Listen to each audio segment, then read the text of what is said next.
Mas o Irã, ele tem também, além de tudo, um poder sobre o Estreito de Hormuz Sim. que gera, além de tudo, uma tensão, uma pressão econômica no mundo Sim. quando ele está sob esse tipo de ameaça, né? Isso é um incômodo para a China, isso é um incômodo para os Estados Unidos, isso é um incômodo para a Europa, para um monte de gente, né? E o Irã não parece ter, como a gente conversou aqui, ele parece estar se preparando para alguma coisa desse tipo já há muito tempo. Eu imagino, cara, o Irã tá o quê? Desde a década de 80 que os caras estão falando que o Irã tá enriquecendo o urânio, não é?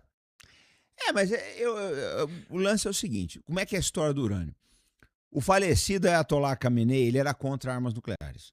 Então tem uma fatwa dele, que é um édito islâmico, né, um decreto religioso, proibindo a fabricação de armas nucleares. O que eu acho uma burrice muito grande. Eles deveriam ter feito. Porque, Igor, a gente tem que falar a verdade do Khamenei. Vou desagradar os dois lados agora. Vai. Para quem gosta do Khamenei, ele era péssimo estrategista.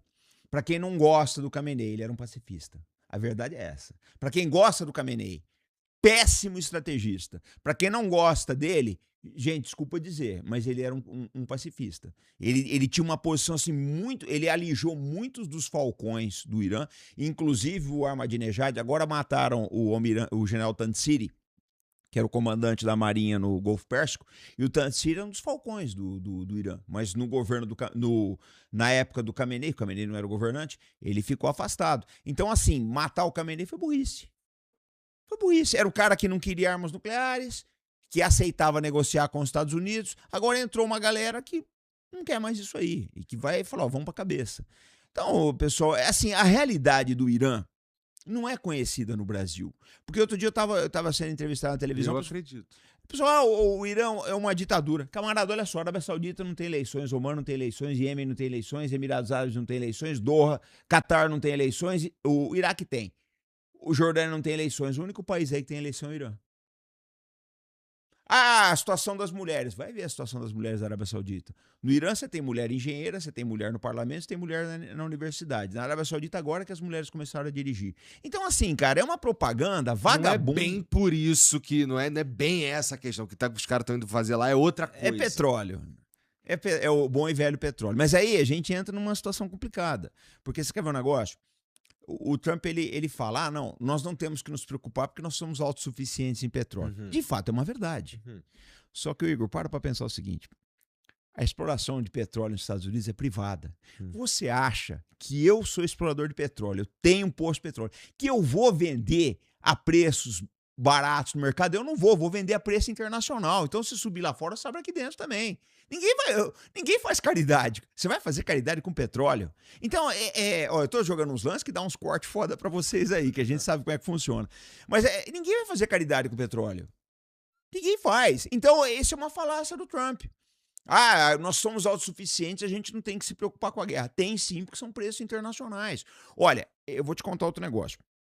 Eu acompanho muito, assim, a gente faz um acompanhamento, apesar de ser um canal militar, o Arte da Guerra, a gente acompanha a economia, porque a guerra trabalha para a economia. Sim. Então, todos os dias eu olho o preço do petróleo. Antes mesmo de entrar no ar, eu estava olhando o preço do barril Brent. O que o Trump fazia? Todo domingo, ele contava uma lorota para acalmar o mercado, o preço descia, todo. Esse domingo, ele não conseguiu. O mercado abriu a 115. Por que isso? Porque estão esgotando as opções. E assim, abriu a 115 o Brent nos contratos futuros, porque diz que na prática você já está pagando $150 o barril. Então, velho, a gente não viu bater, mas vai bater aqui no Brasil essa crise. Isso vai bater no mundo inteiro. Então, era um problema assim, olha, o Irã, o trauma com os Estados Unidos começa no governo Carter. O Carter tomou uma sarambada ali quando ele tentou liberar a embaixada. Aí você tem Carter, Reagan 1, Reagan 2. Bush pai. Depois vem Clinton 1, Clinton 2. Aí depois você vem Bush 1, Bush 2. Obama 1, Obama 2. Trump 1. Biden, e agora Trump 2. Quer dizer, eu somei aqui uns 13 mandatos, ninguém se meteu nisso. Por que não se meteram? Porque era uma caixa de marimbondo. Agora o Trump vai fazer isso aí. Vai ficar complicado. Tô te falando, 13 mandatos até agora, ninguém quis fazer nada. Agora ele acha que os outros estão errados. E ele tá certo. E qual que é a perspectiva dos supostos aliados do Irã, China e Rússia? Porque a crise do petróleo, uma crise do petróleo também os afeta, e o Irã não pode, eles não podem perder o Irã, né? Essa que é a verdade. Do ponto de vista geopolítico, ali eles não podem perder o Irã, né? De jeito nenhum. Mas eles também, a Rússia já está investida numa guerra. E a China domina de outra maneira. A China faz negócios, né? Põe dinheiro. A China é outra história, né? Qual que é a perspectiva deles? Farinazzo, eu ia chamar de Robson de novo. Não, chama se você quiser. Não esquece que o pessoal vai falar, mas quem que é esse Robson que ele tá falando aí? Deixa eu te falar uma coisa, Igor, é fácil de entender. A Rússia estava vendendo o barril de petróleo descontado a $55. Ela tá vendendo a 100 agora. Você acha que ela tá triste? Não tá. Então, é o caso do chinês. Cara, a China tá muito estocada de petróleo. Eles têm muitos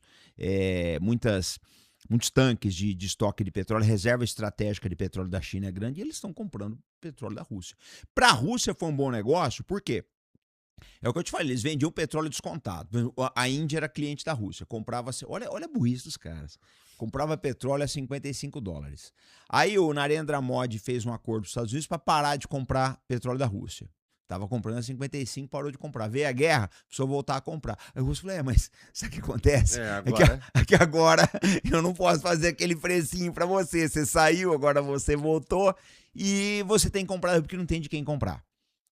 Essa é uma situação. Aí vai vendo a extrema burrice. Sabe o que o Trump precisou fazer? Tirar as sanções do Irã para o Irã vender petróleo. Ele está em guerra com o Irã, mas ele precisou tirar as sanções. Por quê? Para inundar o mercado de petróleo e tentar segurar os preços. Então, olha a burrice disso, cara. É a mesma coisa. Você está brigando com o teu vizinho e está dando dinheiro para ele. Ô, Igor, não faz sentido essa coisa. Você tá vendo? Assim uns problemas. Eu critico muito os Estados Unidos, o pessoal fica puto comigo, mas olha só. Eu mostrei para você a situação do Afeganistão. Uhum. Vai ver na história. Os caras entraram no Afeganistão, tiraram o Talibã. Gastaram $4 trilhões, saíram de lá pro Talibã voltar. O Talibã tá de volta. Aí saíram do Afeganistão para começar a guerra da Ucrânia. O Afeganistão agora faz falta para eles. Você poderia atacar o leste do Irã. Né? Agora eles estão com essa guerra da Ucrânia, patrocinando a Ucrânia, mas precisaram liberar dinheiro pro russo com essa questão do petróleo. Estão em guerra com o Irã e tiraram as sanções para o Irã poder vender. Quer dizer, você acha que tem uma estratégia consistente desses caras? Não tem. Cara, você é um empresário. Você sabe que para crescer você tem que ter uma estratégia consistente. Você não pode ficar dando idas e voltas, uma hora você vai quebrar, cara. Que tudo é dinheiro. Tudo que você vai fazer em termos de mudança é dinheiro. Quer dizer, eles fazem muita bobagem, cara. Não é uma estratégia consistente. Cada presidente quer uma coisa. Os caras não pensaram direito, eles não entendiam o que era o Irã. Qual que tu acha que foi o principal erro ali? Olha, eu acho o seguinte. Vou te contar o que aconteceu. Como é que o Irã chegou nisso? Tá. Em 1953, tinha um primeiro-ministro chamado Mohammad Mossadegh. E esse cara era um nacionalista. O que ele fez? Ele nacionalizou o petróleo do Irã. Olha, a partir de agora, as empresas saem a British Petroleum, sai Shell, sai todo mundo. Que nem fez na Venezuela também. Exatamente. Bom, o que eles fizeram? Derrubaram o Mossadegh. Ele ficou em prisão domiciliar até morrer. Aí instalaram o Shah. Tá? Em 79, o Shah cai. Provavelmente por pressões americanas. Aí entra o quê? Os ayatolás. Mas calma aí. O Shah cai provavelmente por pressões americanas não faz muito sentido porque eles não eram aliados? Mais ou menos. Ali já tinha um certo descontentamento do Shah com relação a políticas americanas com Israel, Arábia Saudita, etc. E o Shah também tinha um problema, né, Igor? Ele estava muito doente, né? E o Shah também não era... Pelo que eu li... Cara, você sabe muito mais que eu, tá? Mas pelo que eu li, pode falar. O Shah, ele não era também meio filha da puta, meio sanguinário, não era? Ele era, mas ele era um cara que quis... Ele era, olha, a polícia secreta do Shah, a SAVAK, tem um museu dela até hoje lá, barbarizava, cara. Mas barbarizava mesmo, são torturas horríveis. Mas ele modernizou o Irã, eles estavam modernizando. Tá? A planta petrolífera, as forças armadas do Irã, que eram as mais modernas do Oriente Médio na época, mais que Israel, inclusive. Só que aquela história, né? Havia um descontentamento muito grande. Teve, acho que em 67, a festa da coroação dele, em bilhões de dólares, uma festa assim, faraônica. E a população estava descontente e houve provavelmente apoio de serviços de inteligência estrangeiros para derrubar o Shah. Só que ninguém podia contar é que ia ascender o Khomeini, né, que é antecessor do Khamenei, Aham. que era de uma visão teocrática, né? E o Irã virou o grande satã para os americanos, né? No fim, é sempre petróleo. No fim é sempre petróleo, né?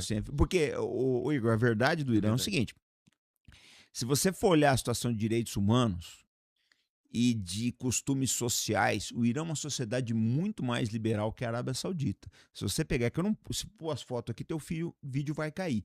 Mas se você procurar enforcamentos na Arábia Saudita, você vai achar fotos de guindastes. Sabe aqueles guindastes como são?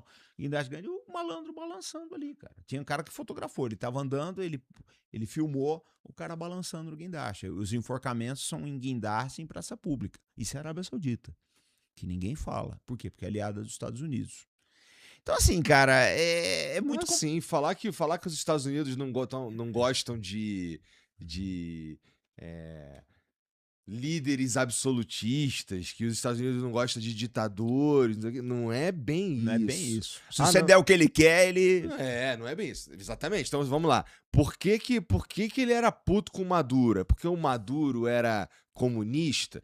A gente sabe que o Trump é bem mais pragmático que isso, né? Sim. Ele foi lá fazer outra coisa. Me parece, eu que não sou analista, mas me parece que ele foi lá atrapalhar a China, Foi. né? Foi sim. Então, e me parece que o movimento no Irã também é para atrapalhar a China. É menos sobre o Irã e mais sobre a China. Isso eu não sou analista. Não, mas tô é só- verdade. Você tem razão.